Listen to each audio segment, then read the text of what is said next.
Hello mga kanguso! Welcome to Kanguso Meng's Kitchen! Alam niyo po dito kasi sa Canada, syempre nami-miss namin ang mga pagkain sa Pilipinas, lalo na yung mga desserts.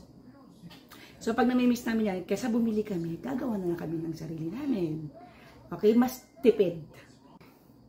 Dahil nami-miss namin ng bibingka, creamy and cheesy, gagawa po tayo ng Meng's Kitchen version of creamy and cheesy bibingka. Siyempre, present ang ating purple headband, ang ating inspiration, at ang Meng's Kitchen apron. Meng's Kitchen seasoned with love. Kaya nga, love served daily. Shout out kay Renee for reminding me to wear my apron. Thanks, Renee! Siyempre, may request ng shout out. Shout out kay Bro Carl. Eto na, ayan na. So kung gusto mong makatipid ka, gayahin mo na lang ang recipe na to.